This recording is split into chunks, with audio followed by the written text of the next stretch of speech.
भारत के उत्तर पूर्वी लोकटक लेक सबसे बड़ी मीठे पानी की झील है। इसके फ्लोटिंग फुंडीज के कारण इसे दुनिया का एकमात्र अस्थायी झील का नाम दिया गया है। इसकी प्राकृतिक सुंदरता के अलावा ये झील मणिपुर की अर्थव्यवस्था में बड़ी भूमिका निभाती है। Hydro power generation, irrigation, drinking water supply और स्थानीय मछुआरों के लिए जीविका के रूप में सेवा करते हैं। लोकटक पर फुंडीस या फ्लोटिंग आइलैंड का केबुल लमाजो नेशनल पार्क है, जो लुप्तप्राय मणिपुर हिरन का अंतिम प्राकृतिक शरण है।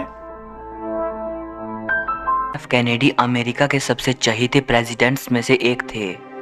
22 नवंबर 1963 को इन्हें पब्लिकली असैसिनेट कर दिया गया था। ली हार्वी ओसवाल्ड को जॉन एफ कैनेडी का कातिल माना जाता है, लेकिन उनकी हत्या को 57 साल बीत जाने के बाद आज भी बहुत लोग ये कहते हैं कि शायद Lee Harvey Oswald real killer नहीं थे, क्योंकि जिस वक्त प्रेसिडेंट कैनेडी को गोली मारी गई उस वक्त वो उनकी कार से बहुत दूर थे। लोग मानते हैं कि प्रेसिडेंट का हत्यारा कोई और व्यक्ति था और वो गोली चलाने के बाद वहां से फरार हो गया होगा। अब जो मिस्ट्री मैं बताने वाला हूं वो एक महिला से जुड़ी हुई है।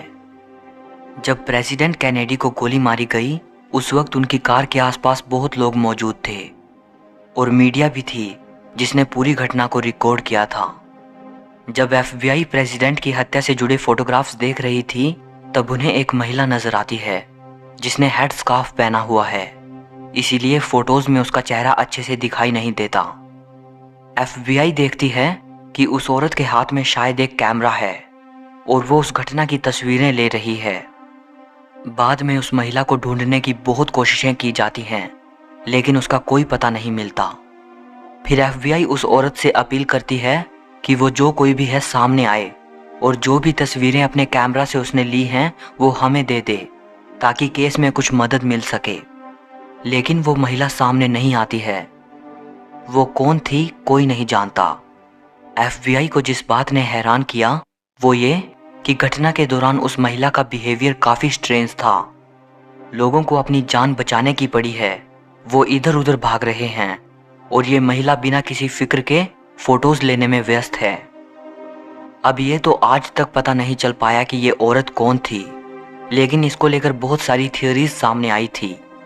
एक थियोरी ये कहती है कि यही औरत असली कातिल हो सकती है और इसके हाथ में कैमरा नहीं बल्कि गन है। इस महिला का बाद में नाम पड़ा बबुश्का लेडी, क्योंकि इसने अपने सिर पर जो हेड स्कार्फ पहना था उसे आमतौर पर रशियन ग्रैंड मदर्स पहनती हैं और रशियन लैंग्वेज में ग्रैंड मदर को बबुश्का कहा जाता है।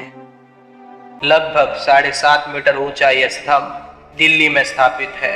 यह भव्य स्तंभ 1600 साल पुराना है और ये लगभग 98% लोहे से बना है। 1600 साल पुराने स्तंभ की खासियत ये है कि ये पूरी तरह से जंग प्रतिरोधक स्तंभ है।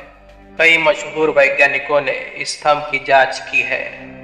उन वैज्ञानिकों के मुताबिक इस स्तंभ के बनावट में आयरन हाइड्रोजन फॉस्फेट हाइड्रेट नामक रसायन का उपयोग किया गया है। सवाल ये नहीं कि इस स्तंभ को जंग क्यों नहीं लगता, बल्कि सवाल ये है कि 2000 साल पहले इतने आधुनिक रसायन का प्रयोग कैसे मुमकिन हुआ होगा। माना जाता है इसे प्राचीन काल के इंसानों ने बनाया है, लेकिन हैरानी की बात यह है कि बिना किसी टूल के उन्होंने इस तरह की संरचना कैसे बनाई। लोगों का अनुमान है कि इन्हें पूजा पाठ से संबंधित किसी अनुष्ठान के लिए बनाया गया है, लेकिन आज तक इस बात के सबूत नहीं मिले हैं कि आखिर ये बॉल्स क्यों बनाई गई।